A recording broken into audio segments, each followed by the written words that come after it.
Okay, Be'ezrat Hashem, Naaseh V'Natzliach. I want to welcome you to another session of our ROSH CHODESH class here in the residences of Yehudit Ben Shabbat. Baruch Hashem, this month's class is on ROSH CHODESH IYAR, where the class is called Physical and Spiritual Resets through the month of Iyar. Before we get started, I'd like to give some honorable mentions and dedications to the following people. First and foremost, I want to give a huge thank you to our gracious host, Yehudit Ben Shabbat. She puts herself out every single month, and she not only opens up her house, but her heart and her pocket, and she makes this lavish meal, and she not only cooks the food, hosts us, but also learns with us and also sponsors. Hashem v'ech ota v'sameach ota. Be'ezrat Hashem, that you have health, wealth, success, v'cha b'tzachah in all you do. You should have nachat from your children. You should have zivug hagon mishorish nishmatech. Be'ezrat Hashem, you rak b'smachot v'sorot tovot. I'd like also to add an additional dedication to Meir Asher Ben Yehudit and Noam Elimelech Ben Yehudit and Shammai Ben Yehudit, Be'ezrat Hashem, that they grow higher and higher in the service of Hashem, and they have הצלחה ברוחניות and בגשמיות. בעזרת Hashem, they יהיו גדולי הדור, אוהבים את התורה ולמדיה, and בעזרת Hashem, they go מעלה מעלה בכל העניינים. Also, I'd like to give an honorable mention to Eitan Aryeh Ben Avraham, who's visiting us here from Eretz Yisrael, and you should know he's her son as well. But if you hear that all the classes we've always done the dedications, the Ilu Nishmat Avraham Yoshua Ben Sultana, this is his son. He's sitting right here next to us. So welcome you. May Hashem bless you and your family, your wife Nechama Bat Neva, your Rachel Bat Nechama, as well as we have a special night tonight. Not only is it Reb Chaim Vital's yortzeit, but it's also, I think we can still say that it's Yehudit Ben Shabbat's birthday. So we have the additional layers and layers and layers and layers of happiness tonight. And also, lehavdil, the Be'ezrat Hashem, this class will be to the Ilu Nishmat of Avraham Yoshua Ben Sultana, Simon Ben Alia, Mazal Bat Luna, Meir Ben Rebecca, and Sultana Bat Frecha, Yitzchak Ben Sevilla, and also for the Refuah Shelema of Yaakov Ben Dina. And Helena Orna Bat Chen Hana. Okay, let's get started. Rosh Chodesh. What is so unique about Rosh Chodesh, the head of the month? Well, we've given this example in previous classes. I'll repeat it again. All the abundance of the entire year is given to us on Rosh Hashanah. You can imagine that all the shefa, all the abundance of the entire year gets dropped down on that first day of the year. And it goes to, quote unquote, like a fulfillment center. A place where it's stored for you. And according to the work that you do for each month, you get to draw from that deposit of that shefa on every single month. So on every Rosh Chodesh, you can tap into the shefa that came into the world for you on Rosh Hashanah. The only difference is, it all depends on how you apply yourself. If you're able to take from the full stock, half of the stock, or maybe none of the stock. It all depends on how you apply yourself on Rosh Chodesh, on the head of the month. How you're able to draw that spiritual abundance and also physical success as well through the beginning of the month. Furthermore, the Jewish people are connotated to the moon. Just like the moon renews itself on a regular basis, similarly the Jew constantly renews himself on a regular basis, on a monthly basis.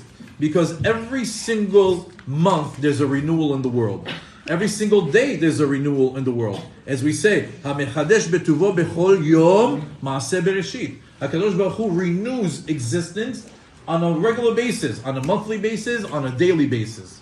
Now, when we come to the month of Iyar, where we're just minutes into it, no, there's a tremendous amount of spiritual abundance that has come into the world, and tonight we're going to learn what it is, how to tap into it, and how to draw all this shefa of ruchaniyut into our lives for the next 30 days.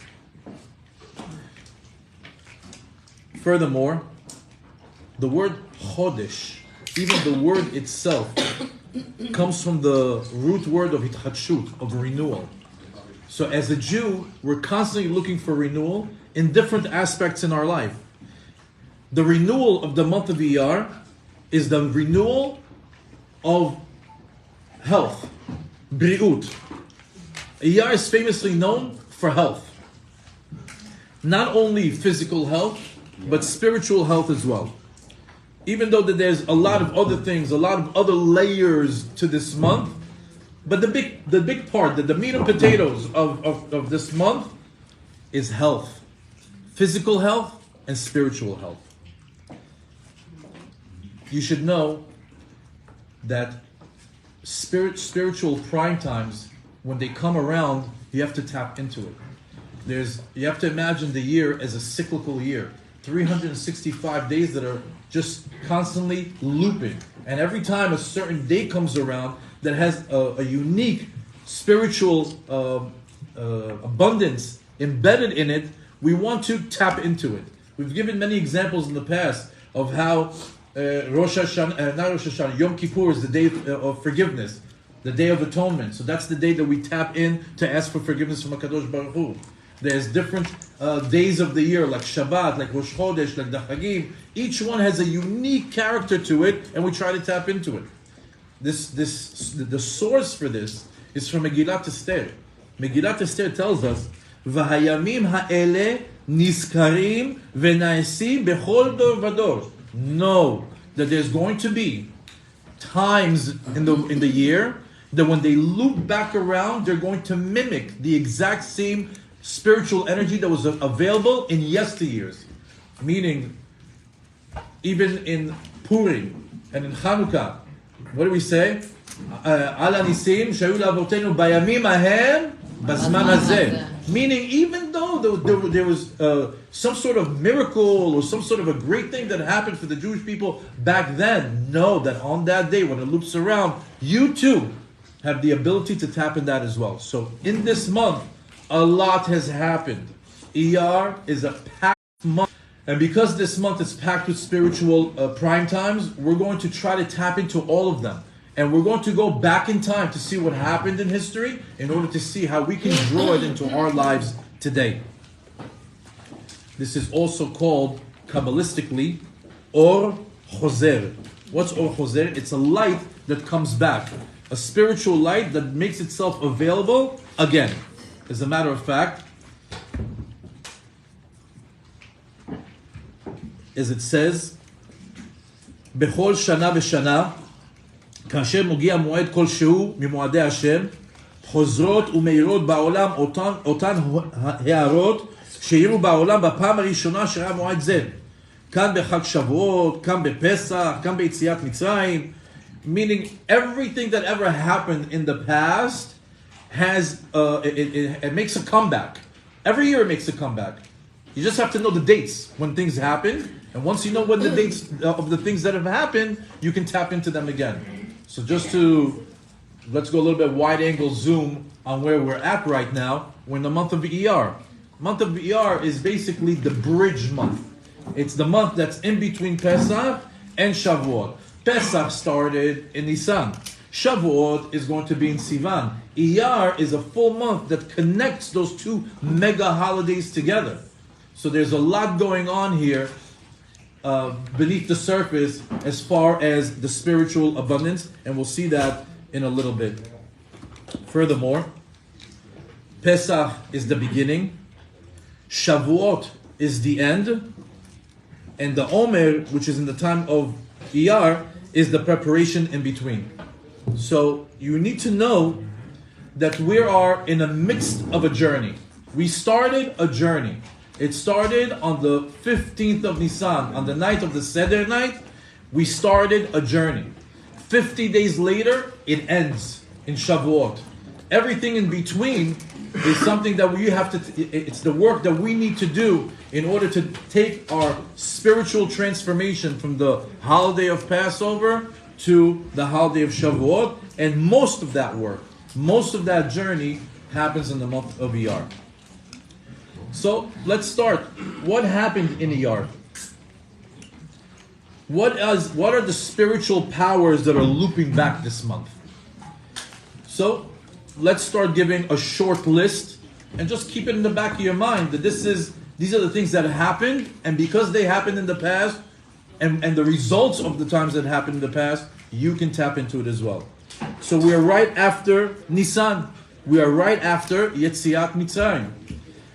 The Exodus, the Jewish people leaving the life of slavery, going into a brand new life, freedom, as well as the journey, the Jews' journey to Matan Torah. When they left Egypt, it was with one goal, to go all the way to Har Sinai in order to receive the Torah.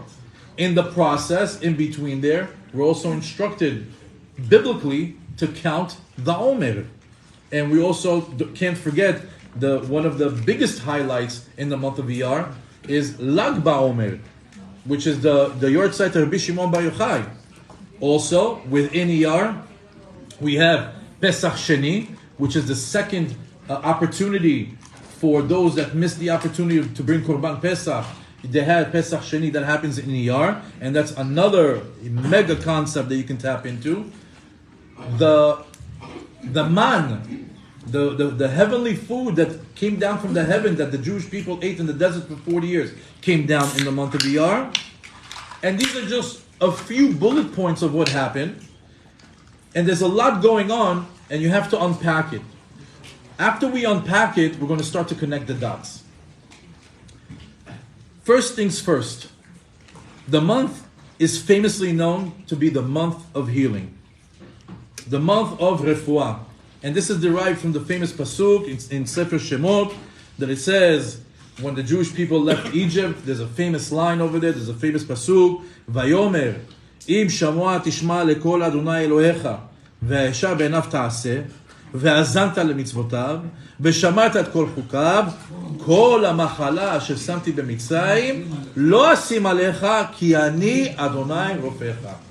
In English, it says, God says to the Jewish people, He gives them a message, a guarantee, and it basically is saying, if you heed to the word of God, if you listen to HaKadosh Baruch Hu, והישר בעיניו תעשה, and you do what's straight and right in the eyes of God, והאזנת למצוותיו, and you listened to the mitzvot, ושמעת כל חוקיו, and you kept all the laws and statutes, כל המחלה אשר שמתי במצרים לא אשים עליך. All the sicknesses that I put on the Egyptians, I will not put on you. כי אני השם רופאך. I am God, I am your doctor. So Chazal tell us, אני השם רופאך, ראשי תיבות אייר. If you take Ani Hashem Rofecha, Ani first letter Aleph, Hashem first letter Yud, Rofecha first letter Resh, Aleph Yud Resh, Iyar, Ani Hashem Rofecha. So we see from this pasuk that the month of Iyar is auspicious for healing.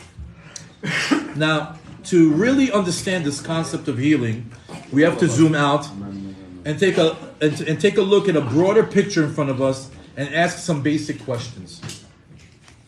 Why do we need to heal? Why do I need to heal? Why now, Iyar, heal? Why do I need to heal? Who says that I need to heal in Iyar? Not only that, are we guaranteed to be sick in Iyar? So we always need to ask for healing during Iyar? You only ask for healing when you're sick. Why is it that we're instructed on this month to ask for healing? Are we guaranteed to be sick in Iyar? And why is Iyar the month of healing? Why not a different month? Why isn't Kislev the month of healing? Why isn't Cheshvan the month of healing? Cheshvan could use something. It's a dry month. Not only that, that's when she was born. So what kind of healing is available, by the way? We know that there's physical healing and there's spiritual healing, but again, what's the whole thing? It's like you're being forced to heal now. So let's start I can tell you guys now, I see a few people in the room that maybe you might have heard this lesson, or this teaching. If you haven't heard it before, I can tell you this is a game changer. In 1 hour from now, you're going to see your life in a completely different way. You're going to interact with your body, with God, and with this month, and with Judaism, and with the religion, and with everything that's going on in a different way. You are going to have a different lens on in about an hour from now. And all of it stems from having a deeper understanding of how things work. So, buckle up. The introduction was very good. Thank you. Very strong. When it comes to healing, there's no physical ailment without spiritual ailment. When there's something wrong with the body, you should know that something is wrong with the soul. When your body is showing you a sickness, know that your neshama is sick. I'll give you an example. Just like a car has a dashboard, and you don't know what's going on underneath the hood. But if you're missing oil, there's a light. And if you're missing gas, there's a light. And if you overheat, there's a light. The dashboard shows you that there's something wrong underneath the hood. Similarly is when a person is sick. When a person is sick, Hashem is telling you something is wrong underneath the hood. Something is wrong with the neshama. Shvilei Pinchas, last year when we learned it, he brought such a beautiful, oh my God, where Yehudit. It's a lesson of the Maharku, Rabbi Chaim Vital, Mishamayim. You can see that Hashem likes this learning because when things connect on their own. This is incredible. Rabbeinu Bachye, who brings this by way of Rabbi Chaim Vital, who's tonight is his yortzeit, explains to us sickness. Explains to us how being sick works. I'll start. Baba Kama, page 85 on the first side says, the Rabbi Ishmael Omer, the house of Rabbi Ishmael says, Verapo yirape, mikan shenitan reshut lerofeh lerapot. We have a pasuk in the Torah that when some guy knocks out another guy, and now he needs to heal, the pasuk says, "Verapo irape." So the question, the Mefarshim ask, why the double language? Why rapo irape? And he should heal and heal. Just say and let him heal. One is enough. So the Gemara comes and tells us, you know why it's rapo irape? From here, shenitan reshut lerofim lerapot, to let us know that you're allowed to go to a doctor to get healing. Because one would say, Hashem is my doctor. You just told me, Ani Hashem Rofecha. God, you're my doctor. I sit home until Hashem takes care of me. Antibiotics, I have Hashem. Ointment, I have Hashem. Whatever, all these different treatments that we know, I have Hashem. He says, no. Don't take that approach. Go to the doctor. Shenitan reshut lerofim lerapot. Velo amrina nachmana mache ve'ihu maaseh. He says, don't be the one that says, oh, Hashem made me sick, Hashem will heal me. Don't take that approach. It doesn't work. Go to a doctor. Continues to say that if you look in the scriptures, it's very interesting because you see this double language mentioned in a different pasuk, and it says over there, Refa'eni Hashem ve'erafeh. And in the pasuk, in Shemot, it says Verapo irapeh. So you might say, I don't see any difference. There is a difference. Pay attention that the letter Pei can be sounded two ways. When there's a dagesh inside, it's a Peh. When there's no dagesh, it's a Fei. Meaning when there's a dot inside, it sounds Rapeh. When there's no dot inside, irapeh, right? Like we say, refuah shelema. So is there a difference between refuah when there's a dagesh in the pei and when there's no dagesh in the pei? Continues to say,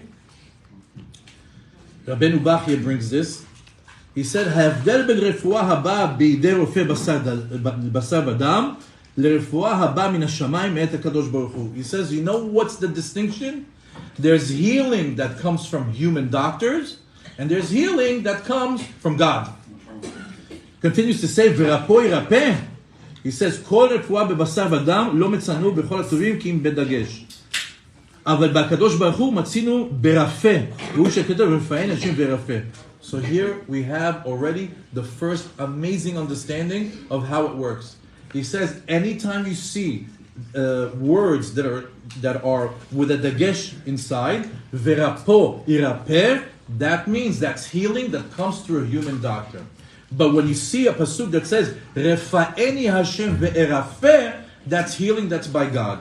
So with the dagesh, it's by doctor. Without the dagesh, it's by God. Okay.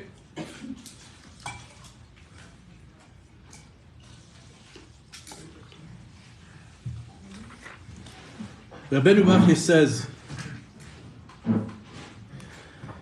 כאשר רופא בשר ודם מרפא, כתוב ורפו ירפא.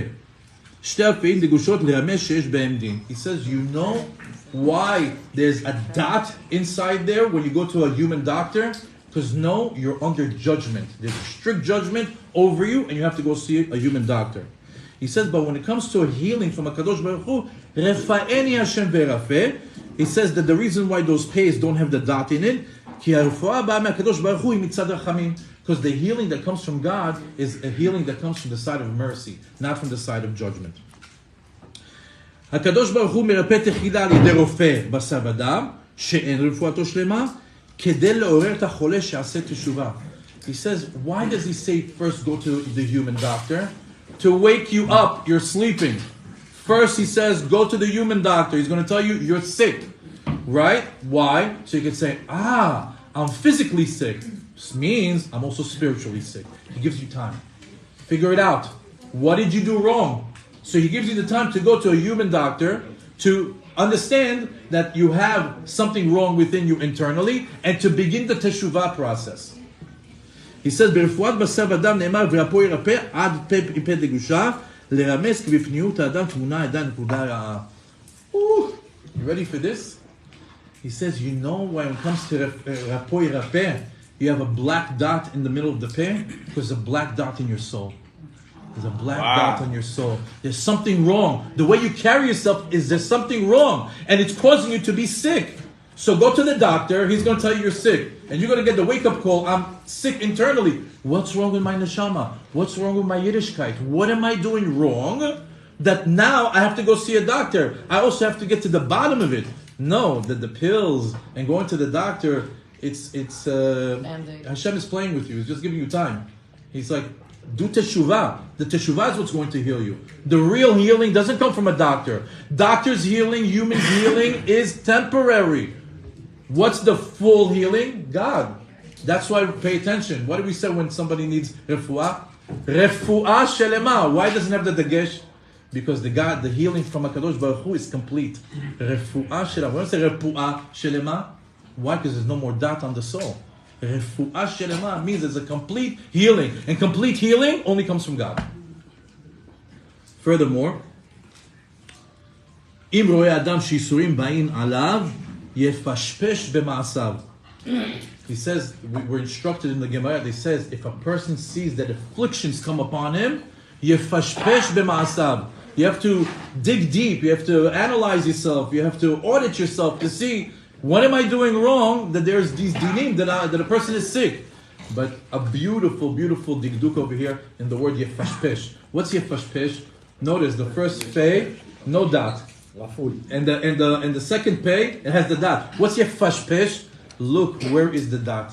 Look, where is the dagesh? Yefashpesh b'ma'asav. Look where you have the black dot and how to remove it. Beautiful, beautiful nuance over there. Furthermore,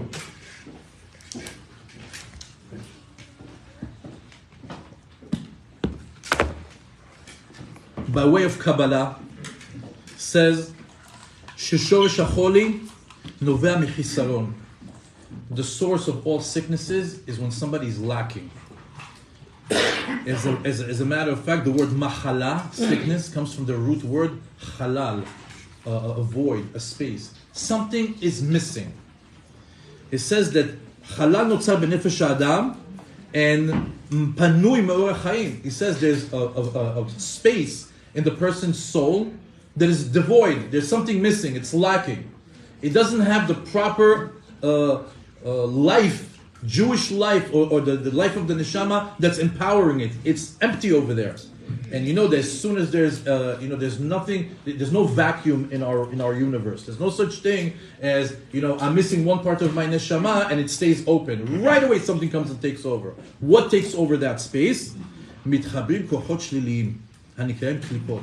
Immediately, as soon as you're lacking something in your Yiddishkeit, as soon as you're lacking something in your religious game, and there's a space, you're not doing that mitzvah, you're not doing that commandment, you're not following the law of God, you're out of the 613, you got 15 different holes. Those 15 different holes come to klipot.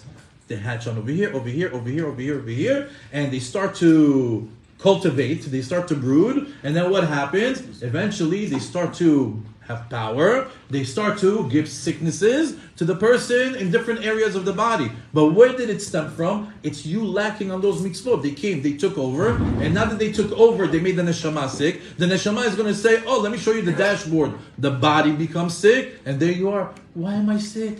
What did I do? How did this happen? How do I get rid of it? Which doctor do I go to? Ani Hashem Rufecha. God is your doctor. You have to heal the spirit. That's what will heal the physical. Healing the neshama heals the body. Furthermore, to strengthen this point, remember when Yosef was thrown into the pit. What's the famous pasuk over there? V'habor rek en bo mayim. It says that the pit was empty, it had no water. Rashi says, mayim en bo, aval nachashim v'akravim yesh bo. He says, yes, the pit was empty, it had no water. The pit was empty. En mayim en la Torah. The pit was empty. It had no Torah. It has no Torah. En mayim en bo, nachashim v'akravim en bo. Whenever there's no Torah in that space, what goes in? Snakes and scorpions. The sicknesses. As long as there are parts of your neshama that are not filled with Torah, or you're not living them out through a Torah lifestyle, snakes and scorpions come and take over that space, and they create sicknesses. Snakes and scorpions, meaning klipot, negative spiritual husks. So it says, if you don't put in the work to fill up the void, then comes a spiritual sickness that turns into a physical sickness. Now, by the way, this is not absolute what I'm telling you. Okay? Don't say, oh, the Sharone said. Yes. Chazal tell us it's like that. But also, we don't know the ways of God. We don't know the calculations of God. We don't know the gilgulim of people. There's so much more behind it. We're just trying to give one outlook tonight on things. But no, we don't know the ways of God.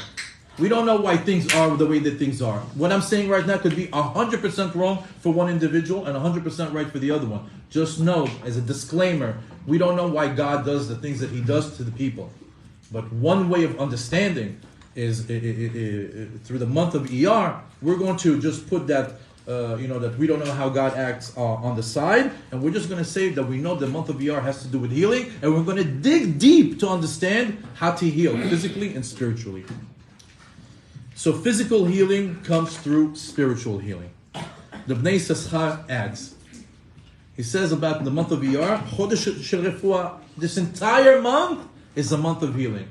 Whoever is sick, this is your month. Whoever is spiritually sick, this is your month. Just like every single month has a special energy, know that the month of Iyar, what's the mega superpower of Iyar? Healing. Bnei Yisachar says, חודש אייר הוא נבחן מנוסה בחוכמת הרפואה, שהוא מסוגל לרפואה, להריק העוץ תמוקה מן היפושים וחולשת המרה. So he gives us a little bit more of an insight. He says that this month is proved and checked and guaranteed to be a month for healing. Helps people that are struggling with their digestion, or anybody that has anything to do with a bile system that's not working properly. But he says, "Hatam shenishar ze besegula b'chodesh hazeh." He says, but you know why this month specifically is the month that was tagged to be the one for healing?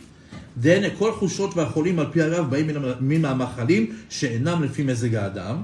He says because most sicknesses that people attract also has to do with them not eating properly. A lot of people put the wrong things in their mouth and they're destroying their own body. בחודש אייר החל המן לרדת יוצא מצרים. He said in the month of Iyar, the man came down from the heaven. Yeah. And the man is called lechem abirim, the food of angels.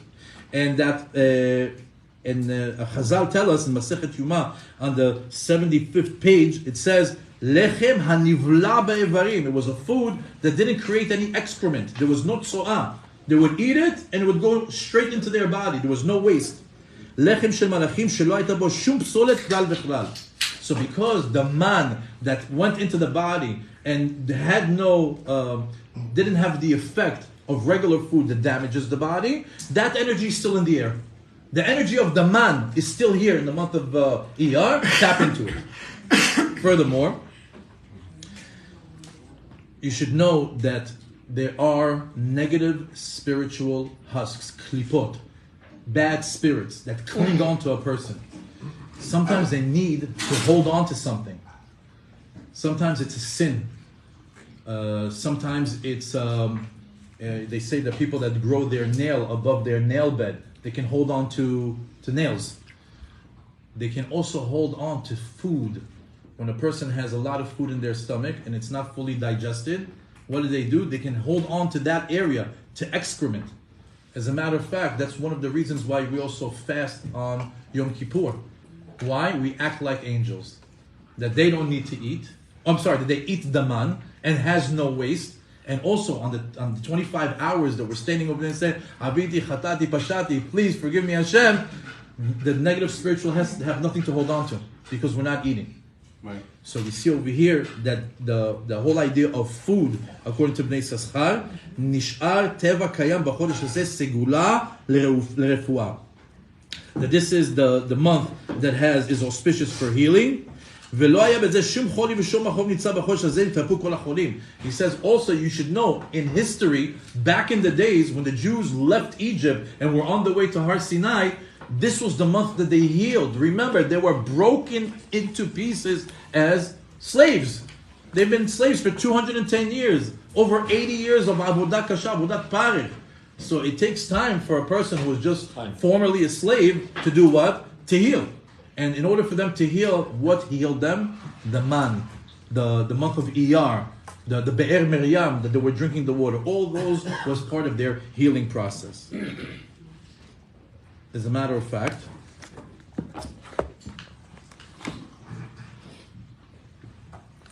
I think since we just left we just finished the holiday of Pesach, we could, it's still in the air. We could still talk about it a little bit. It says that the Jewish people, when they left Egypt, what did they eat? What did we eat in Pesach? Matzah. It's an easy one. It's first grade. Everybody knows, right? Pesach, we eat matzah. Why did they eat matzah? And you might not know this. You might not have gotten excited for a matzah this Pesach. If Mashiach doesn't come tonight, maybe you get excited for next Pesach and what the matzah does. The Zohar says that the matzah that we eat in Pesach is called Michla de Mehemunota. It's ma'achal shel emunah. You eat that dry piece of matzah, and you know what you get from it? Unbelievable. Faith. Tell me one thing on this table that you're going to eat and gives you emunah in HaKadosh Baruch Hu. Pick up this salami, you eat it, what do you get? Bad breath. You eat anything else? Nothing spiritual over here. You feel the stomach, maybe the bracha before, after. But there's an item, there's a piece of food, there is a matzah that when you eat it, what does it do? It gives you emunah. Furthermore, it has another side to it. It's also called michla d'asvata. It's ma'achal shel refuah.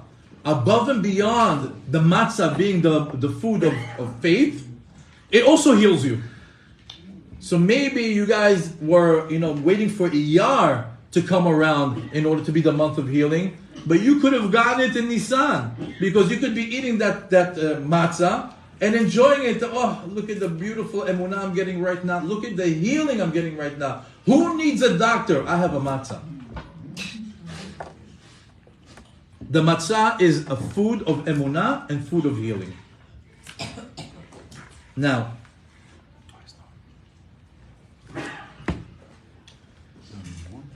we said that this food was for physical healing and spiritual healing.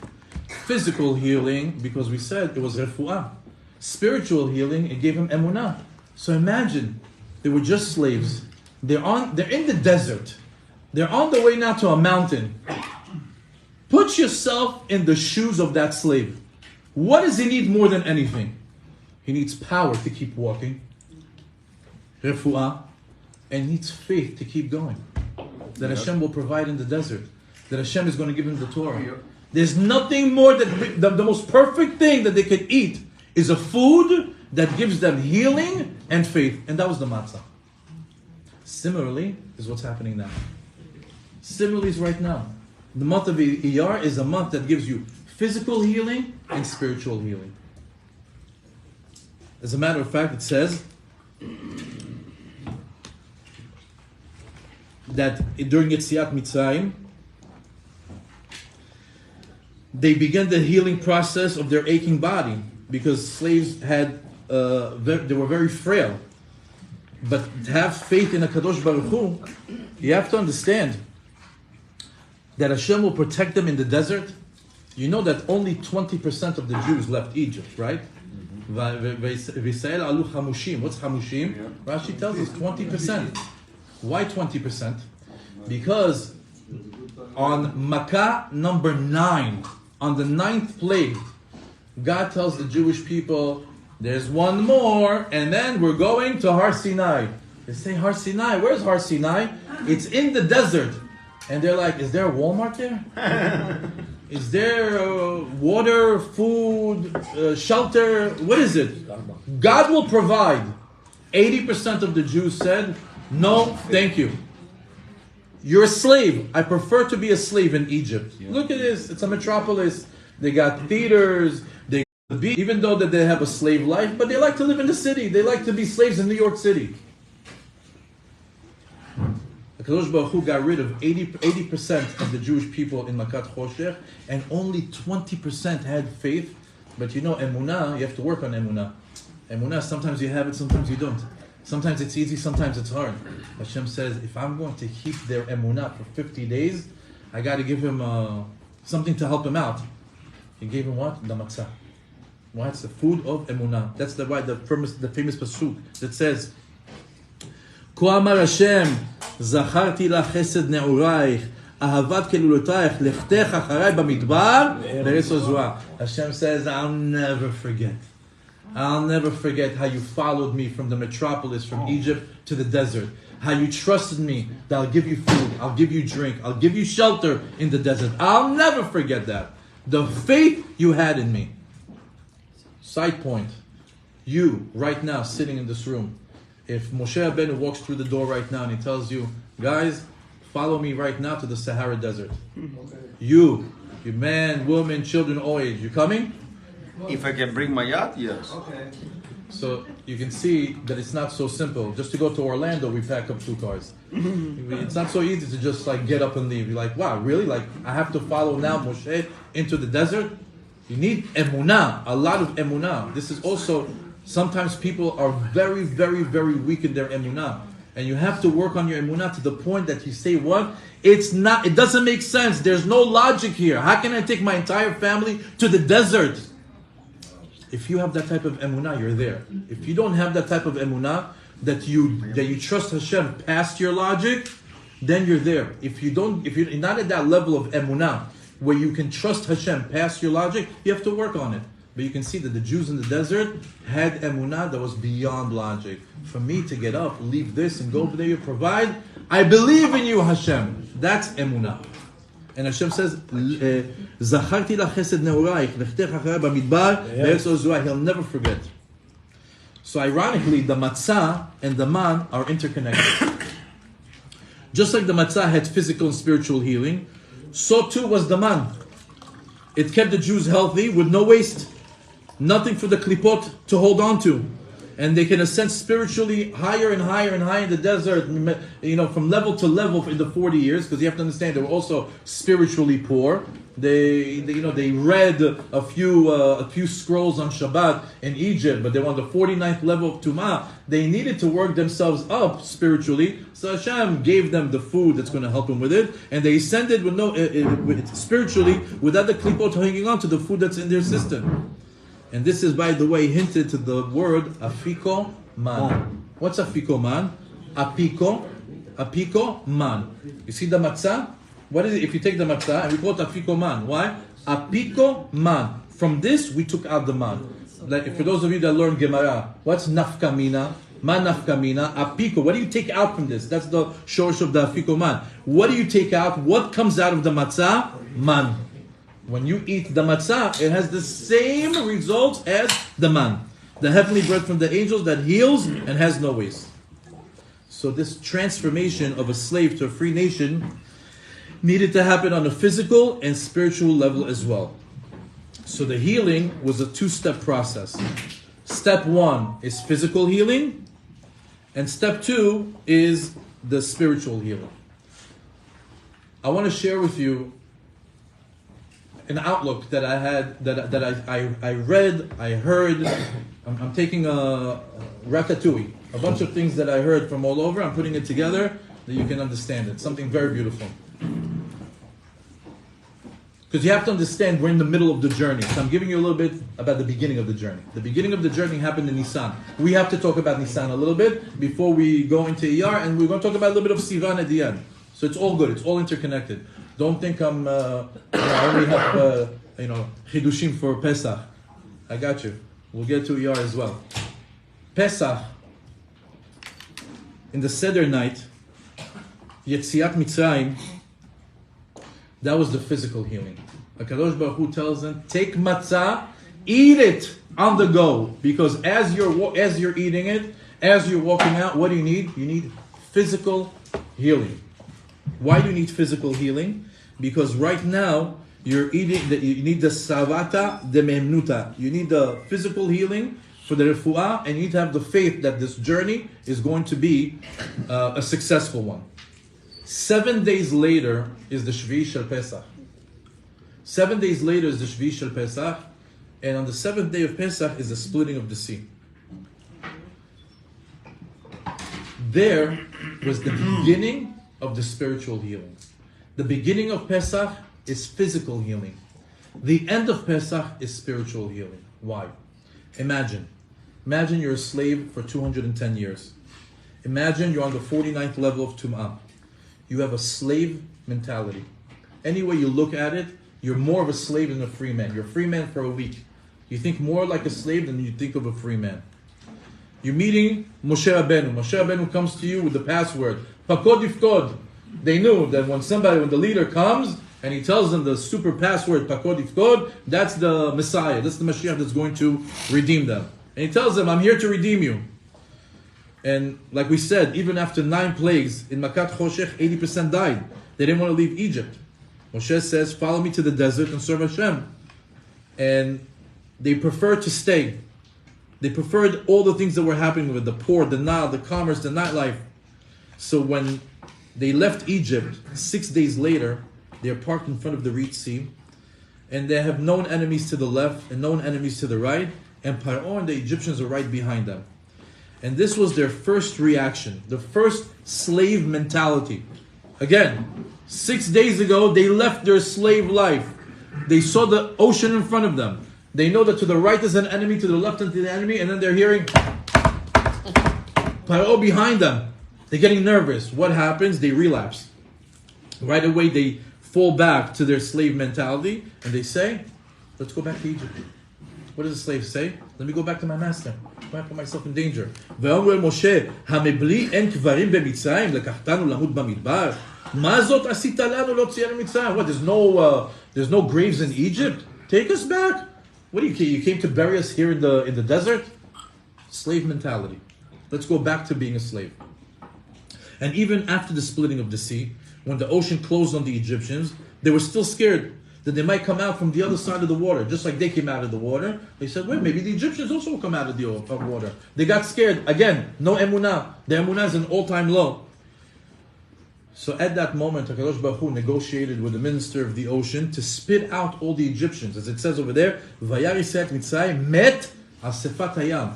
All the Egyptians were, the ocean spit them out, and they were all laid out on the seashore. Why? Why was this necessary? Why was this necessary for the Jews to see the dead Egyptians on the seashore? Because that was their spiritual healing. Seeing your tormentors dead was the beginning of their spiritual healing. It says that when a person sees his enemies dead in front of him, we don't want to say that it's a sweet revenge, but when you see the person who's been whipping you for decades, or the one who's been tormenting you, torturing you, dead in front of you, you know what you could say? He's gone. It was a treatment for the Jewish people. They said he saw them. They're already healing physically, but spiritually they weren't there. They were lacking emunah. He says, you know what? Above and beyond the matzah, you know what I have to give them? I have to show them that their enemy is dead in front of them. And their spiritual healing began on the 7th day of Pesach. So you can see that the physical healing and the spiritual healing of the Jewish people started right after Yetziat Mitzrayim, and it continued for a 49-day process up until Shavuot. And that is why this is available to us today. Because of what happened to them. Because of the story. Because of the Exodus. If you go a little bit deeper to see what happened, you can understand what's available in Iyar. You can see what's available for the next 30 days. You have to know these storylines, these subplots, these stories that are happening behind the scenes, so you can tap into it, so you can understand what's available to you.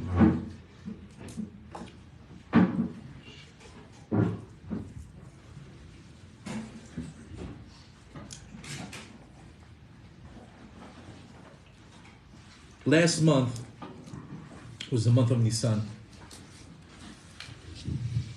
It's famously known, it's a famous Chazal, Benisan nigalu, ubenisan atidin leigael.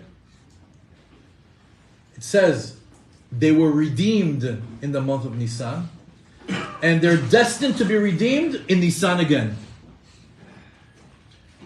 So, I hate to break it to you, it's ROSH CHODESH IYAR. Mashiach is not here.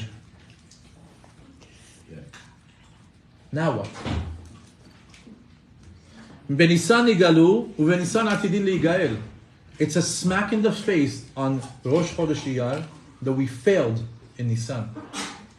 Once again, another year, another generation of Jews that were not successful at bringing Mashiach. Soak it in. We all failed. If Benisan nigalu, ubenisan atidin leigael, as soon as Iyar comes over, you can just give yourself an F mark once again. For 2,000 years, every single generation is failing at the job of bringing Mashiach. We get so excited, Nisan, oh, maybe today, maybe tomorrow, right? So, I'm going to be a little harsh. It's okay, I'm being harsh with myself. I'm talking to myself. If you want to join my soliloquy, and maybe you can also understand what's going on here. You know why Mashiach didn't come? You know why Nisan there was no big shofar blowing and the Geulah is here? Because we're spiritually weak. We're not strong enough. We're not strong enough to bring Mashiach. That's the harsh reality. We are spiritually on a very, very low level. To bring Mashiach, we have to be on a much higher level, and we missed the boat again. Yeah. So what do we do? What do? We throw a party. Anybody was here for the Mimuna? Oh yeah, of course. What's the Mimuna? The Mimuna is an Emuna party. And it's Moroccan say Mimuna, but the literal translation is an Emuna party. Because why? Pesach is over. The Moroccans already know, listen, if we're already, looks like we missed the boat again. So what do? Let's celebrate. Let's be happy. Why? Because if you really think about the fact that we missed the opportunity to bring Mashiach again, what are you going to be? Depressed. You're going to feel like a failure. What do the Moroccans do? No, don't worry. No. אנחנו מאמינים, בני מאמינים. אף על פי שיתמהמה. Don't worry. He's going to come. Celebrate. Bring the mufleta, bring the songs, bring the terbuka. Let's go. We're going to have an emunah party. Why? Because we need that. We need emunah to keep going. Without emunah, you can't keep going. So notice that Iyar, you're starting to notice that there's a returning theme. Emunah, emunah, emunah. We started the lesson thinking about physical. I want to stop taking aspirin. I got to get these migraines. Does anybody know about my pinky toe? I'm sure that today I'm going to get all my ailments taken care of. Meanwhile, we're seeing that the more you dig into the month of Iyar, the more you see it has to do with your faith in God. Furthermore,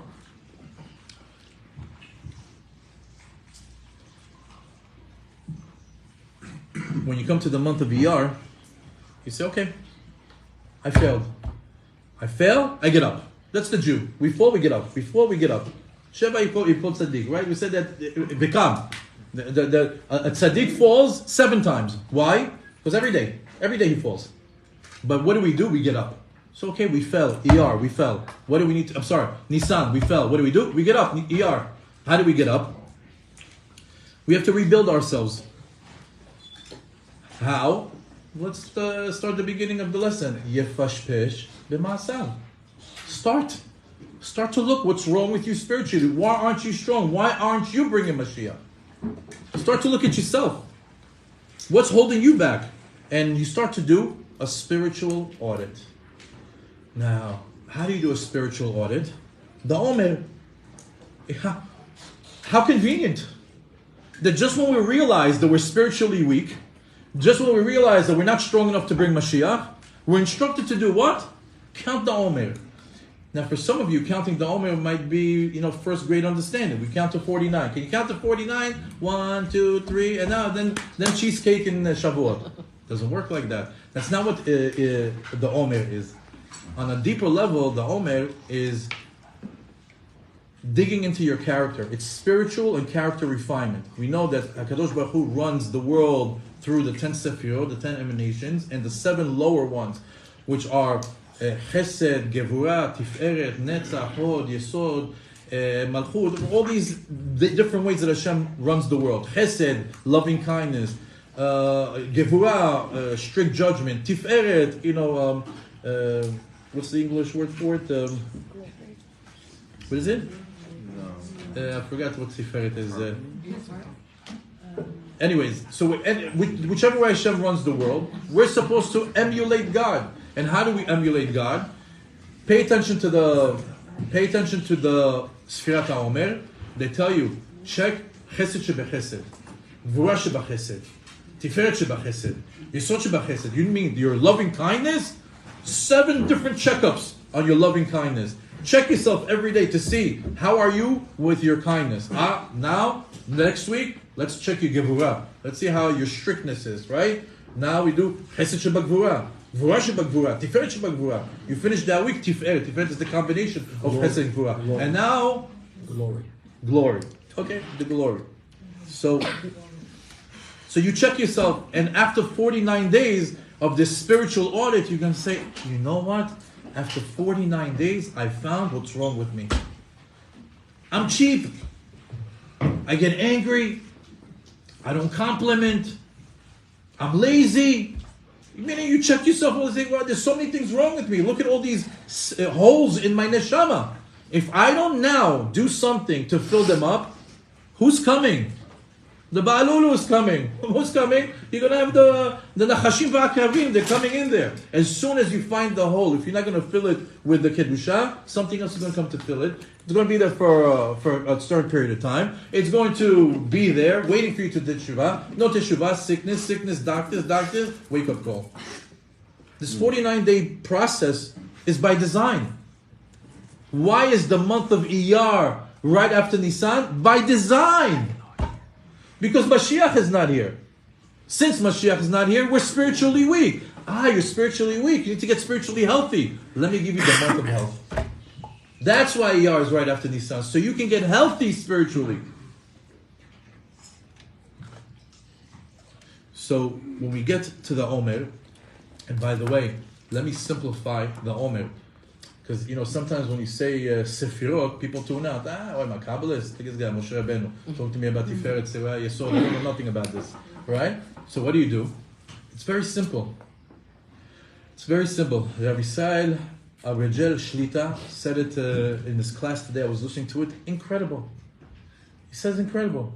He says, if you're on that level that you can fix yourself Kabbalistically through the Sefirot, Chazaku Baruch, go for it. That's a deep cleaning. Mm-hmm. But if you're a novice, if you're an amateur, if you're just starting, just do this. 49-day challenge. Every day, better than the next. Don't give up. Today, it's who you are. Tomorrow, you're going to be better than yesterday. Whatever it is. Whatever better you need to be. The day after that, better than the 2 days before. And keep it going. And the fact that you can show up in Shavuot, in 49 days of you just being focused, I just want to be better than yesterday. Just be better in your own way. You decide in which way you need to be better. Do that for 49 days. Hashem is going to be so happy to see you in Shavuot, in Matan Torah. Matan comes from the word matana. He's going to give you a mega gift. He's going to give you a mega gift on Matan Torah. Like a mega yacht? Why? Enough with the yacht.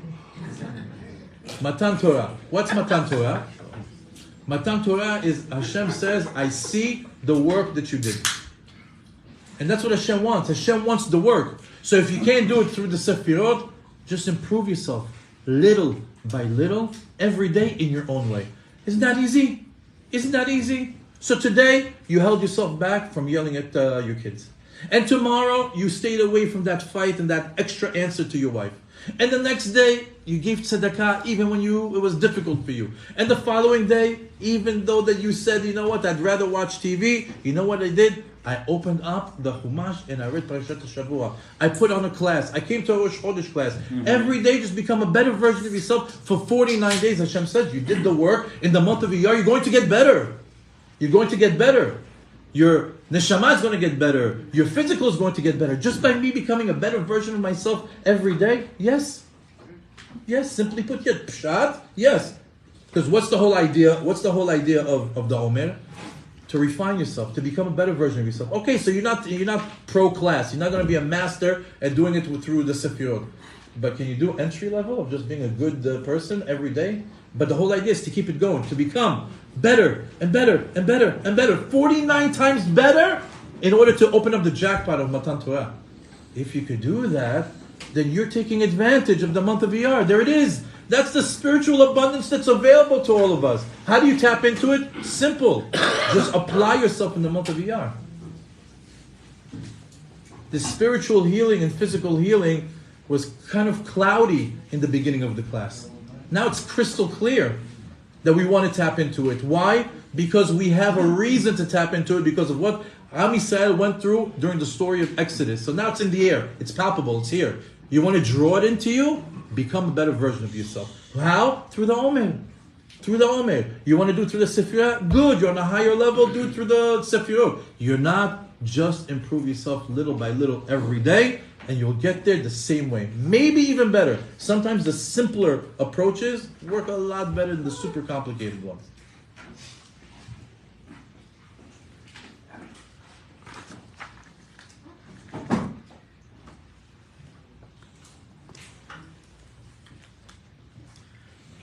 In the book Ratz Ketzvi, he wrote something interesting. If you pay attention, for those of you that are doing the Sefirot of the Omer, the L'Shem Yichud before, and also some of the supplications after, pay attention to the text, what it says. Ribono shel Olam. We say after the Sefirah, Letaharenu, Miklipotenu, Umitumotenu. Now you can understand these three words better. That we ask Hashem to purify us from the negative spiritual husks that have been clinging on to us, and from the impurities The impurities that we've attracted throughout the year. Because the whole secret behind the Sephirah is the rectification of the person's character. Continues to say,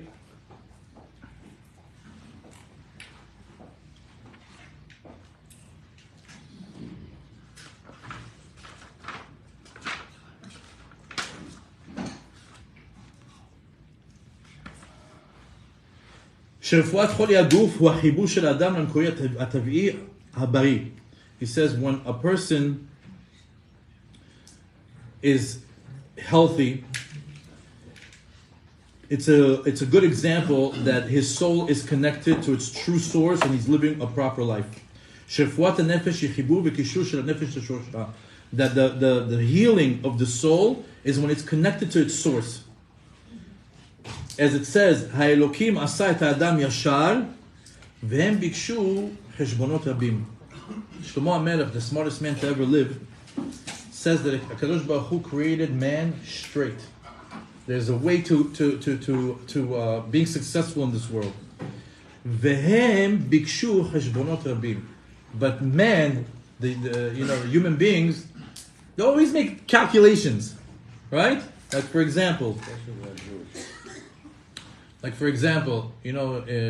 people that just start their journey to teshuvah, some people are able to accept everything. Some people, it's like hard for them, right? To accept what? Everything of tshuva. When they start the process of teshuvah, it's hard for them to accept everything, all the halachic ramifications that come with the Jewish lifestyle. And they start to not fit themselves into the Torah. They fit the Torah into their life. Mm-hmm. Right? What do? Let's say, tell them Shabbat. Shabbat, there's nothing like the arak and the meat and the singing and the suit. He loves that. They tell him, when you do the dishes, you can't use the sponge. You can't use the sponge. Oh, when you eat the fish, you got to take the meat from the bone and the bone from the meat. What is this? They lose it. Right? If they start to give them all the thing, they lose it, right?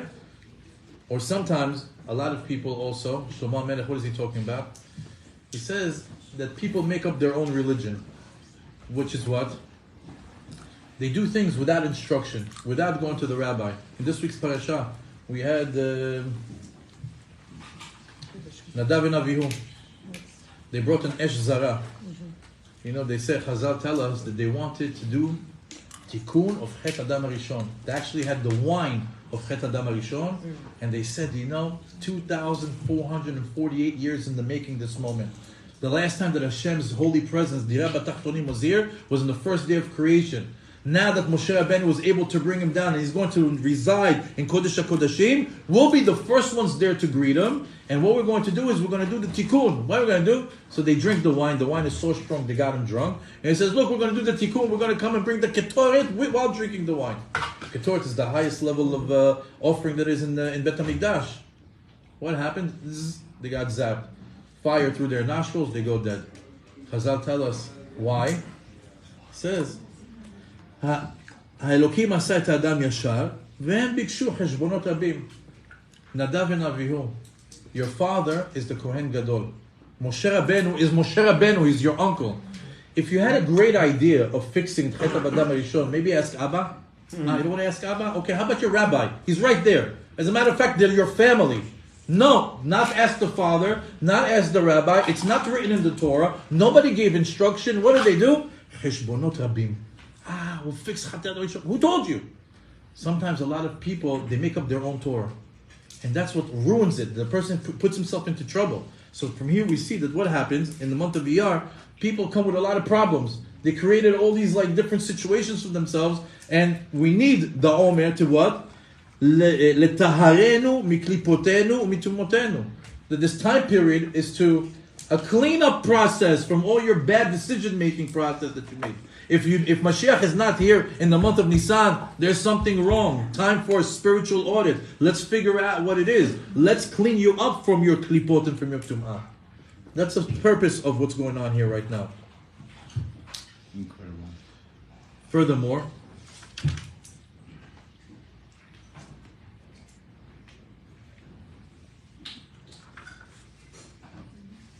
says that the month of Iyar, well, maybe I'll save it.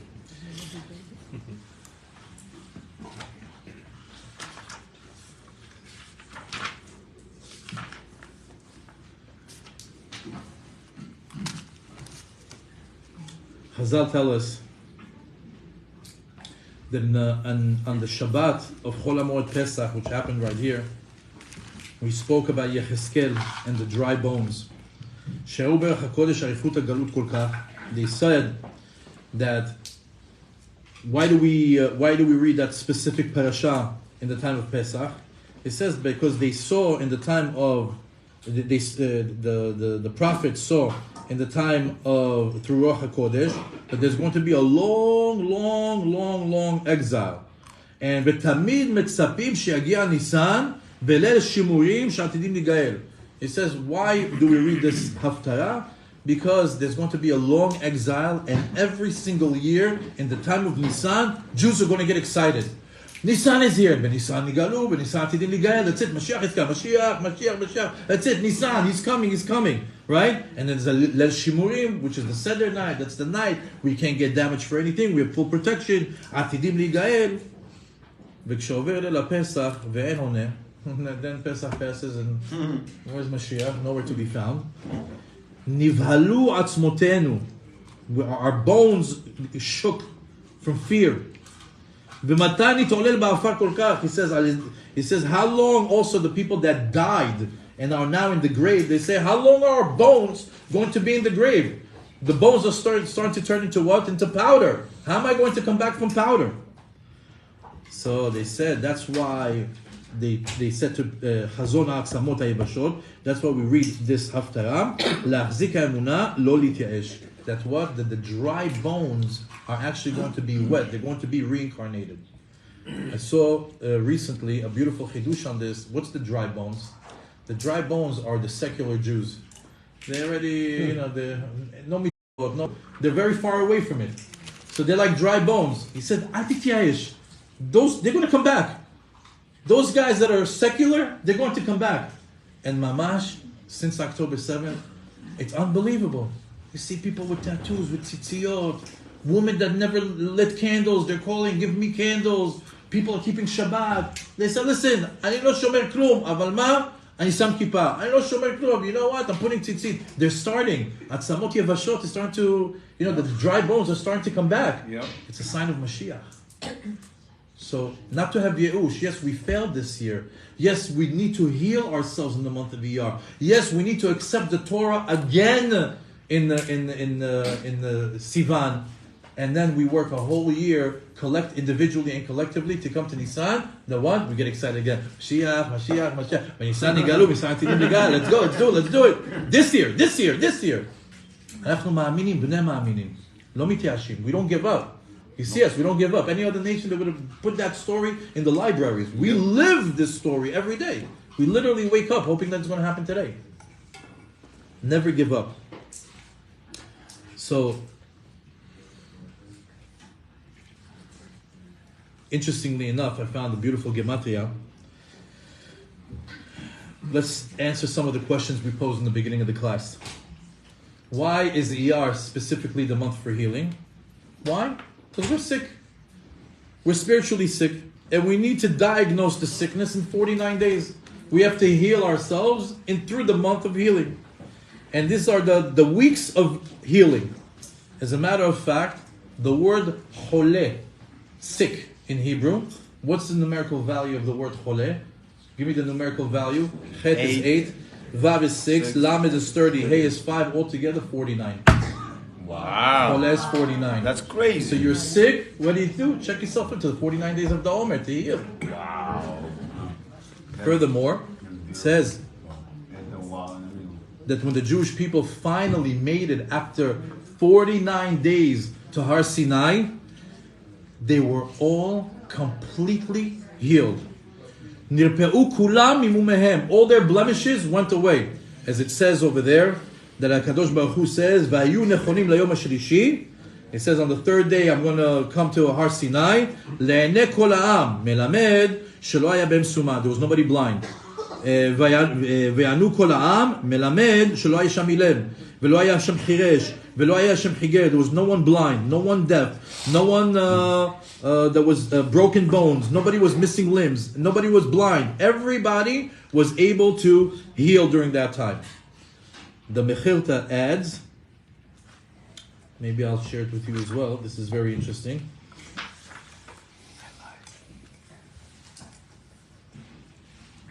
The Chotam Sofer brings this. He says, נרפאו בני ישראל בחלותיהם והם לפני מתן תורה. The Mechilta says, רבי אליעזר אומר, להודיע שפחם של ישראל, שכשעמדו כולם לפני הר סיני לקבל את התורה, לא היו בהם סומים, כולם היו רואים, לא היו חרשים, לא היו אלמים, כל אשר דיבר השם נעשה ונשמע. When they say נעשה ונשמע, why did they say נעשה ונשמע? Because physically they were able to be נעשה ונשמע. And furthermore it says, ולא היו בהם טיפשים. I love that. שנאמר, אתה הורית על הדעת. They started to be wise. They started to have da'at. Furthermore,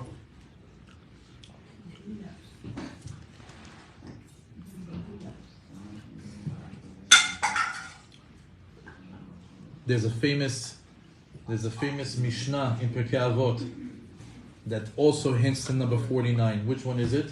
What's the best way to be? There's a whole back and forth in Masechet in Mishnayot in Pirkei Avot. What should a person have? Should he be able to see into the future? A good eye, a good neighbor, all these different things, and at the end it comes into the best thing to be. What's the best thing that a person can be? Lev Tov.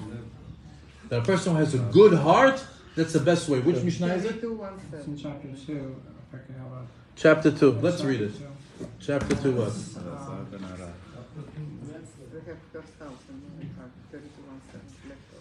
Pirkei Avot. 13 or 14. Pérek Bet. Sharon, it's the first house we have with my husband in Brooklyn. Yes. 3217, left off. Left Tov. Yeah. Okay. Here we go. Amar lahem. S'ur ezohi derech tova shidabek ba'adam. He says, go out and do research. Find out for me. What's the best thing that a person should cling on to? Rabbi Eliezer Omer, Ayin Tova. If a person, Rabbi Eliezer says he should have a good eye. I don't want to go too deeply into it. I'm just going to read it. Rabbi Yosha Omer, Chaver Tov. Rabbi Yosha says a good friend. That's the best thing to be, is a good friend. Rabbi Yossi Omer, Shachen Tov, a good neighbor. Rabbi Shimon Omer, Haroet Hanolad, somebody who can see what's going to happen in the future. Rabbi Eliezer Omer, Lev Tov. He said, Rabbi Eliezer has the opinion that the best thing, go do the research and you find out, the derech tova lidabek ba, the best thing to cling on to is to have a Lev Tov. Amar lahem, roeh ani et divrei Elazar ben Ach midvechem, shebichlal devarev divrei. He says, Lev Tov includes all the things that you guys suggested. There's nothing better than being Lev Tov. You know how you get to Lev Tov? Lev Tov you get to through the Omer. Why? What's the numerical value of Lev Tov? Lev is 32. Tov is 17. What's 32 and 17? 49. You want to come to Lev Tov also through the Omer process. In conclusion, I want to give you just a few more tidbits and we'll wrap it up.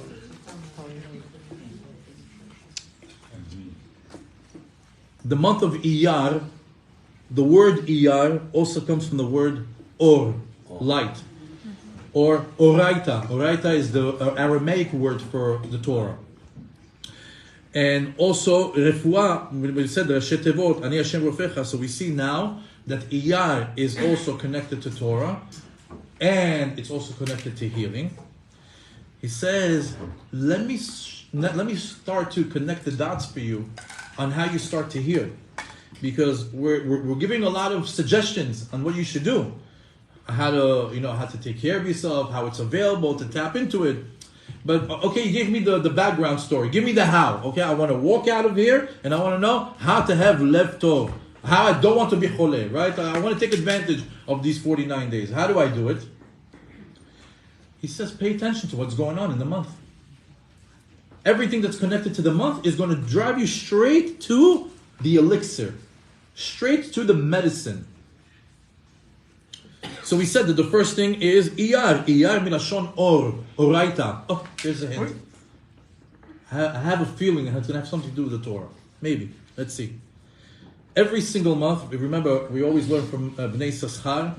He lets us know of the jewel of the month, the tribe of the month, God's name of the month, the letters of the month, all the different things that are connected. What is the month of Iyar? I'm sorry, what is the tribe that is connected to Iyar? Remember, last month, we did a whole class on Yehuda, who was the tribe of Nisan, and the beautiful lesson that we learned over there. Which tribe is connected to Iyar? Yisachar. Why is Yisachar connected to the month of Iyar? Because he's the Torah learner. Another hint. The tribe that's connected to Iyar is the Torah learner. Okay, so maybe a lot of the dots that need to be connected have to be with the healing through Torah learning. Let's continue. What's the letter of the month? Every month has a couple of letters that are connected to it. One of the letters that's connected to the month of Iyar is the letter Vav. Why? Why is it the letter Vav? Because Vav is Vav HaChibur. What's Vav HaChibur? Vav is a letter that connects words. So Vav HaChibur, why is there a letter Vav in the month of Iyar? Because this is the letter, just like Vav is Vav HaChibur, this is the month where we get connected back to HaKadosh Baruch Hu. We realign ourselves. We came out from Nisan with an F mark. Hashem, I'll get better. Watch. 49 days, Iyar says, don't worry, there's Vav in this month. There's Vav HaChibur in this month. Bnei Saschar, Shevet Yisachar is part of this month. Don't worry, we got the tools. We have the toolbox on how to get you connected back to HaKadosh Baruch Hu. You're going to show up on Matan Torah, you're going to be alright. Who's going to help you? The month of Iyar is going to help you.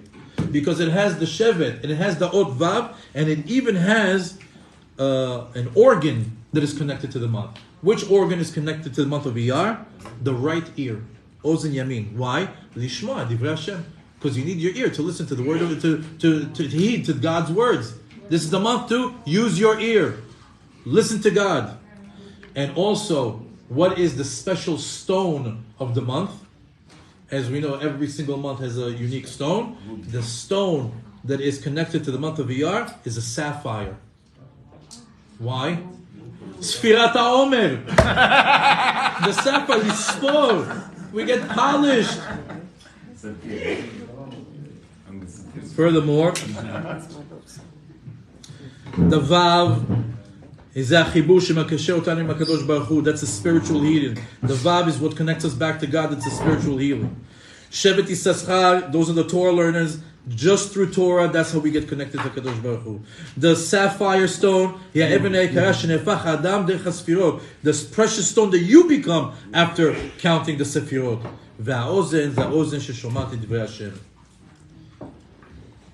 In the month of Iyar, there's a lot available. It all depends what you tap into. Because you could just go tomorrow, and tomorrow is just another Wednesday. You can go in through the next 30 days, and it's just another week. There's nothing going on. We're looking forward to the cheesecake, and the next highlight is the cheesecake in Shavuot. Or you say, no. I see what's going on. Time to get to work. What am I doing tomorrow? I know, and I'm starting to do a better version of myself from yesterday. I know that's my the bare minimum. I'm going to try to work on becoming a better version of myself. But I've been in the game a little bit longer, so maybe I'm going to apply myself a little bit more. What? Maybe I learned an extra 30 minutes today. Why? To become a little bit better. Because yesterday I was 30 minutes less. Tomorrow I want to be 30 minutes more. That's the better version of myself. Not only that, you know what? I've been doing Sfirat HaOmer for about a decade. You know what? I don't mind taking 20 minutes and seeing what Chazal say about Gvura Shebatiferet. What's Gvura Shebatiferet? Challenge yourself, push yourself forward. Hashem wants to see a better version of yourself. If you're not, if you're not pushing yourself to become a better version, you're always going to be disappointed in yourself. And you're always going to be disappointed in why you're not yielding a good relationship with God. And you feel distant, and He doesn't love me, and He hates me, and I have such bad luck. It's not. You're just distant. You just don't have a good relationship with God. And a good relationship with God is when you work on it, just like any relationship. Anybody married here? You think after you put the ring on the finger, that's it? She's yours, and you guys are just like sitting on the couch with a smile on your face? It's work. Every day it's work. In the morning it's work. In the afternoon it's work. In the nighttime it's work. It's always work. So what makes you think that your relationship with God is not going to require work? A good time to work on your relationship with God, Iyar. And you have a lot going on to help you. A lot. Lastly, we said in Yetziat Mitzrayim, there's a pasuk that says, "Vayavo bnei Yisrael betoch hayam bayabasha, va'amayim lehem lechoma miminam umismolam." It says that when the Jewish people walked through the ocean, hamayim and mayim el Torah. Remember, every time you see the word mayim, just substitute Torah. It's ve'en mayim el Torah, va'amayim lehem lechoma miminam umismolam. When you want your protection from the left and the right, for nothing to bother you, what is it? It's the Torah. V'amayim, and the Torah is lahem lechoma, is a protective wall. Miminam u'smonam. You want to be protected. We're in a crazy world. You have to be protected. You need extra insurance. Umbrella. And Nationwide doesn't offer this. The only insurance you're going to get that you need as a Jew comes through learning a little bit more, acting like a better Jew, doing acts of kindness, being a good person, just always becoming a better version of yourself. That's what Hashem eventually wants from you anyways. He just wants you to become a better version. How much better? I don't know. The last person that applied himself fully was half man, half angel. Moshe Rabbeinu was Isha Elohim. He did such a good job. He got to the level. He was half man, half angel. So I guess there's no end to it. Keep pushing to become better. It comes with health. It comes with happiness. It comes with a connection to HaKadosh Baruch Hu. Lastly, we talked a lot about our connection with God. But we also know one thing, especially from our classes of Elul, when we get ready for Yom Hadin, and we see that HaKadosh Baruch Hu gives us a long time to get our act together. From Yud Zayin B'Tammuz for the pros, from Tisha B'Av for the ones that are really dedicated, Rosh Chodesh Elul for the Sfaradim that start Selichot, Aseret Yemei Teshuvah for the latecomers, and even Yom Kippur, even the day itself atones for the sins. But the Chazal all tell us, don't try to make it good just with Hashem. Don't try to make it good just Ben Adam Lamakom. If you don't make it right, Ben Adam Lechavero, the Hashem has nothing to talk to you. If you're not going to make it right by my kids, don't come and talk to me. Think about it. You're a parent. You have a guy. He wants to be your best friend. But he's smacking your children. He's stealing from your children. He's insulting your children. You think you can go have a beer with him? You think you're going to invite him over for a barbecue? Go make right by my kids before you have a relationship with me. Similarly with God. God says, well, you want to come and be Rabbi Shimon Bar Yochai, just me and you? It doesn't work like that. First, Ben Adam Lechavero, then Ben Adam Lamakom. Similarly is what's happening here. Because as we're talking about the Sefirot, spiritual refinement, what do our rabbis instruct us to do during this time? Derech Eretz Kadma LeTorah. Before you get to Shavuot, before you get to the receiving of the Torah, before you become half man, half angel, go read Pirkei Avot for 7 weeks. Go, let the ethics of the fathers teach you Derech Eretz, how to be a good person. Lev Tov. Part of this process also, in the month of Iyar, is becoming a better person between us, between each other. Go work things out with your wife. Go work out things with your friends, with your family members, the ones you're talking, you're not talking, the people that you're not getting along with in shul. Don't think you can come to Matan Torah, oh Hashem, I'm ready for the Torah, with a baggage of people that you've hurt their feelings, or you cheated, or you've hurt. This is a time also very similar to Elul, in a way. You have to make amends, Ben Adam Lechavero. Another layer to Iyar, Pirkei Avot. Pirkei Avot, so sweet, so sweet. It's candy. It's candy. For those of you that don't know Pirkei Avot, just pick up any book with a commentary. Even Art Scroll did a phenomenal job. 3 little books, unbelievable. Rabbi Zamir Cohen has a beautiful one in Hebrew. Chad v'chalak. Small, short, tak, like small little paragraphs. Unbelievable. Also, that's the job of Iyar. That's what we're here to do.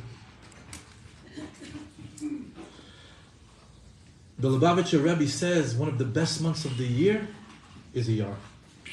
Why? Every single day you're moving higher. 15 becomes 16, 16 becomes 17, 17 becomes 18, 18 becomes 19. He says every day you're moving higher. Every day there's something to do. Moving up. There's no other month that every day you have a mitzvah to move higher.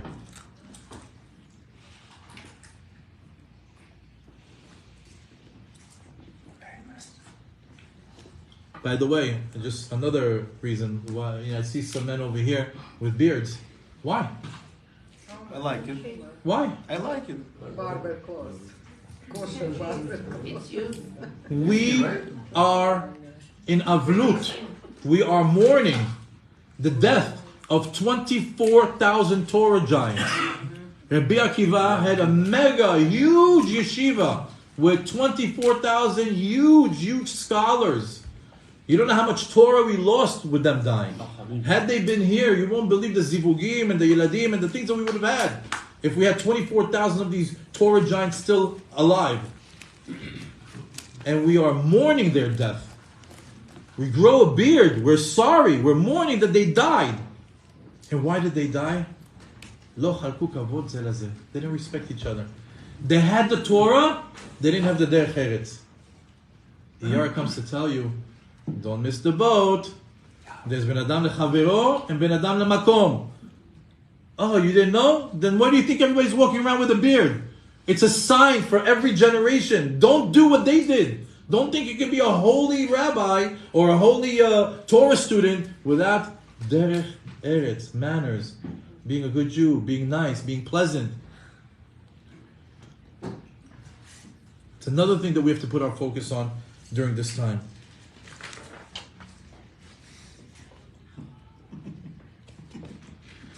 In conclusion, why is Iyar the month of healing? Because we are spiritually sick. How do we know? Because Mashiach is not here yet. So we are lacking personally and collectively. And that's the hard truth. And once that truth is defined, the call to action is a spiritual audit. The 49-day checkup of every part of our character. And the Omer is the tool to find your ailment. And during this 49-day process of healing, we take one type of medicine that has two doses. Sama Chaim and Etza Chaim. The Torah. We strengthen ourselves in Torah and Derech Eretz. That's what we do in these 49 days. And because we are spiritually sick, that means that the devil has a grip on us. He has a chizah. And you know that when his grip loosens, we know that his grip loosens when we learn Torah. It's the devil's kryptonite. As you become a better version of yourself, you begin to heal spiritually.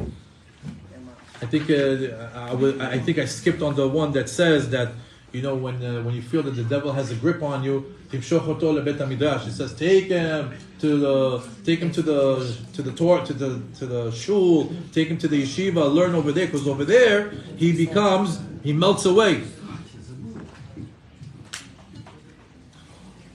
And as through our spiritual refinement, our physical ailments begin to disappear, Be'ezrat Hashem. And all of this serves as a preparation to the glorious day of Vav Sivan of Matan Torah. So you understand that above and beyond the uniqueness of this month, like we said in the beginning of the class, you're in the middle of a journey. You started it on the Seder night. It ends in Shavuot. You're right now in the middle. So some people come in for the Seder night and they come for the cheesecake 49 days later. Some people check in for the entire journey. And every day they take advantage of it. Because on Vav Sivan, we accept the Torah again. But on a higher level. On a higher level with emunah and understanding. Because if what we understood up until this point got us to Nisan and we failed, so what do? We upgrade ourselves, we upgrade ourselves, we upgrade ourselves. Hashem says, oh wow, look at you. You took 49 days to improve yourself, to get better. I'm impressed. You know what I'm going to give you? Matan Torah, the gift of Torah. Here, now this year, I get so excited for Shavuot, because that's all the Torah learning for the upcoming year. Ooh, Which midrash we're going to learn? Which chidush is going to come up? Personal chidushim, rabbi's chidushim. Oh my! It's like Hashem is giving you a jackpot. How big? You don't know. And that Matan Torah is going to give you that tank that you need for another 11 months to carry you, where you show up to Nisan, Mashiach, I'm ready. I'm there. I worked on myself. I am ready. And then you wait to see that hopefully the rest of the Jewish nation is there as well. And Baruch Hashem, there in Ekvita de Mashiach, there's a big surge of Teshuvah. It's happening. And you should know that you're part of a soul group. When you go up, and when you lift yourself up, another neshama gets lifted with you. You don't know who's part of your soul group. You might be doing, you know what, this Shabbat, I'm doing it the best way that I could possibly do. All of a sudden, somebody in Timbuktu feels like they want to eat kosher. All of a sudden, somebody in Australia says, I want to put a kippah. All of a sudden, some guy in Israel, some lady in Israel wants to light candles. Why? She's part of your they're part of your soul group. You went up, you took them up with you. Similarly, maybe somebody made a mitzvah somewhere else, and all of a sudden you feel like, you know what, no more sushi outside, no more salads outside, kosher only. No more of these heterim. It's only pizza, it's only cheese pizza. No more. Why? Because somebody did some sort of a mitzvah, and it's giving you the excitement for it. Only. And by the way, why is it Vav Sivan? Because we said Vav Achibur. It's that letter Vav that connected you, brings you to Vav Sivan. All the ingredients are laid in front of you. It's up to you to put them together and make a better version of yourself. We literally laid out a toolbox for you. There's a whole tool, a do-it-yourself kit. We gave you all the tools for Iyar. You now choose what you're going to pick up and do for yourself. Only you have the ability to make a difference in your own life. The beauty about it is when you make a difference in your own life, Baruch Hashem, we're so interconnected that you also make a difference in the Jewish klal. I want to give you one food for thought. Name one thing that being sick is actually good for. What's one thing that being sick is good for? To wake up. Grateful for something. To bring. I tell you a Baal Shem Tov story, he gives us the answer. To knowledge for yourself, Back to Hashem. to rebuild. In order to rebuild. I'll tell you a Baal Shem Tov story. There's a story, and the Baal Shem Tov story will give us the answer. The Baal Shem Tov was also a healer. He was considered a doctor. And one time, a duchess from Ukraine came to him and approached him, and she told him that she has a certain sickness. And when she came to her private doctor, he wasn't able to give her the medication or the healing that she needed, or the remedy that she needed. And she heard about the Baal Shem Tov being a good doctor, and she said, "Can you heal me?" So the Baal Shem Tov did what he did, and he healed the duchess from Ukraine. When she came back, the duchess spoke about how she got healed from the Baal Shem Tov, and the doctor, the in-house doctor, told her, "I want to meet him.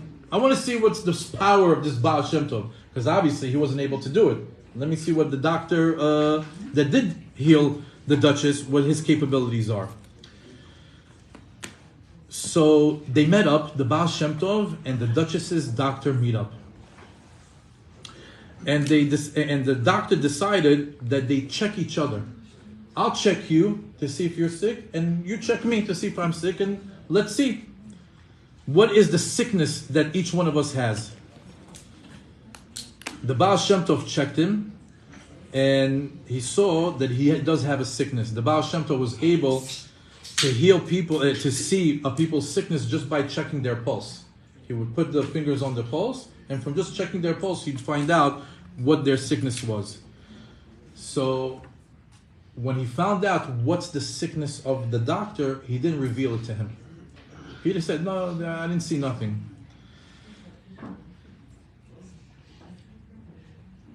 So the Baal Shem Tov, so he told him, no, there is something, and you're not telling me. He says, "You know what? If you don't mind, I would like to tell the duchess what the sickness is." So the Baal Shem Tov went to the Duchess of Ukraine, and he tells her, by any chance, in the last few days, weeks, months, did you lose any jewelry? Did you lose any diamonds? So the Duchess was so impressed. She says, why, yes. So he said, you know what, then maybe you should go check your doctor's quarters. I think he has this sickness of stealing. Go see if your jewelry is in his quarters. Wow. So she was very impressed because he was a thief, and they did find the jewelry. And when she came back, she thanked him, and she told him, Baal Shem Tov, and what's your sickness? So he tells him, Ani chole ahava, I'm lovesick. He says, what do you mean? He says, it says in Shir HaShirim, Ki cholat ahava ani. What's Ki cholat ahava ani? When you're lovesick for HaKadosh Baruch Hu. I see some married couple, I see some single people. You ever date someone and really like them? Do you ever see how you feel when you're lovesick, when you get on the phone, you talk for 6 hours, you hang up, no you hang up, you hang up, no you hang up, no you hang up, okay. Do you ever get that? You see those people? Oh, I can't hang up on you. Oh, I want to see you. When? I just saw you now. Can I come back and just see you one more time? You know, like we get like lovesick. The way we act, like we can't get enough of the person. Oh, I just saw you yesterday. Can I see you today? We just went out for dinner. Can I see you for breakfast? You know, when people are excited for one another. Baal Shem Tov, I'm lovesick for HaKadosh Baruch Hu. That's how, I can't get enough of you. I can't get enough of HaKadosh Baruch Hu. I am sick, as it says, Ani chole ahava. I am lovesick for HaKadosh Baruch Hu. That's the one thing, that's the one good sickness that a person can have, where they can't get enough of HaKadosh Baruch Hu. As it says also in the full pasuk, Samechuni ba'ashishot, rapeduni b'tapuchim, ki cholat ahava ani. That's the full pasuk. By the way, you know why it says over there, rapeduni b'tapuchim? So interesting. It says, lay apples around me because I'm lovesick. It's interesting. They says, he says that the smell of apples is good for healing. Interesting. An apple a day keeps an apple away, right? I mean, a doctor away. Doctor. Yeah. Chapter 2, Yashrin, right?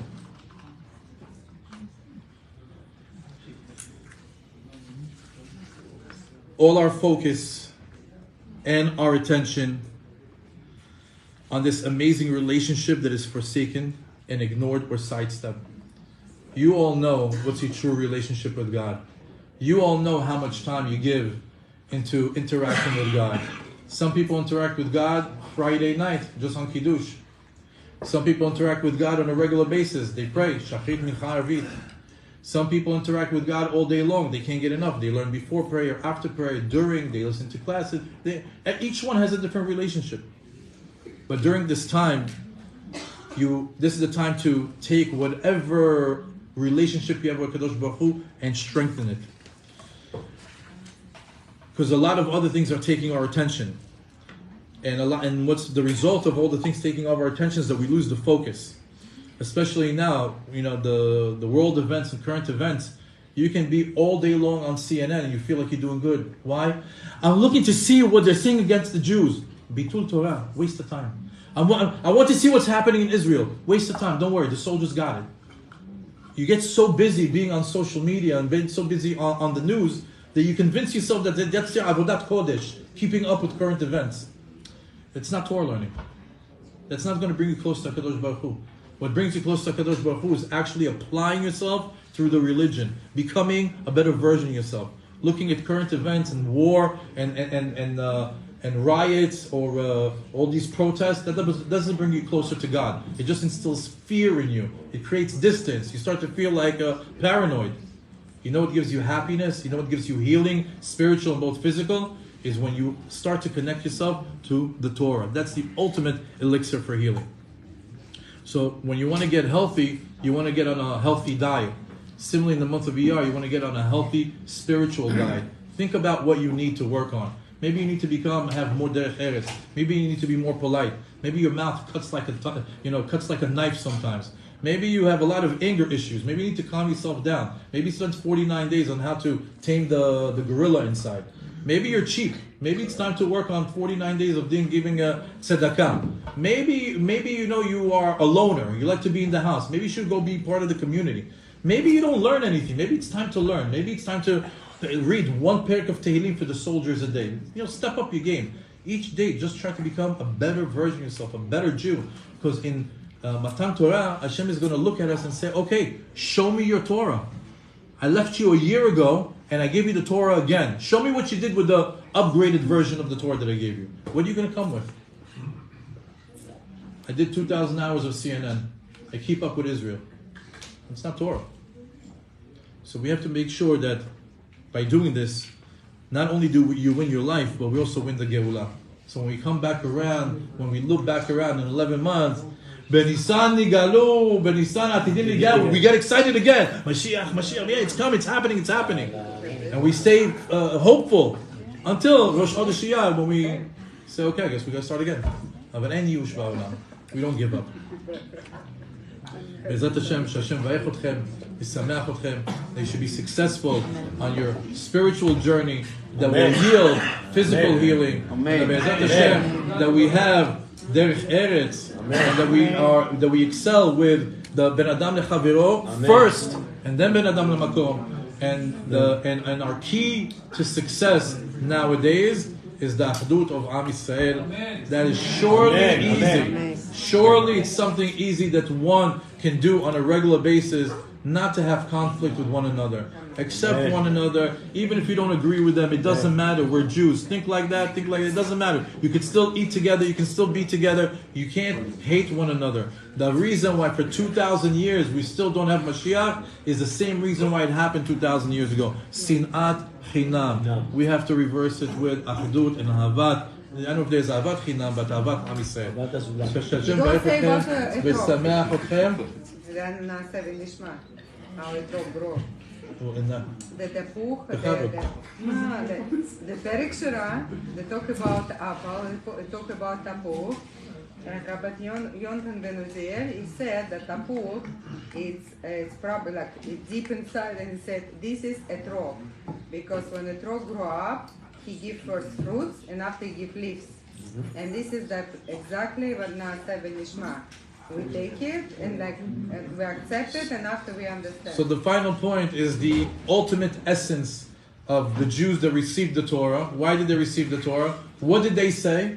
They said, Na'aseh v'nishma. Hashem says, that guy gets the Torah. Na'aseh v'nishma Jew gets the Torah. The one that says, I'm going to do it, and later on give me the reasoning. Which once again strengthens the point that the whole month of Iyar is the strengthening of our emunah. Hashem vayech otchem, sameach otchem, chodesh tov.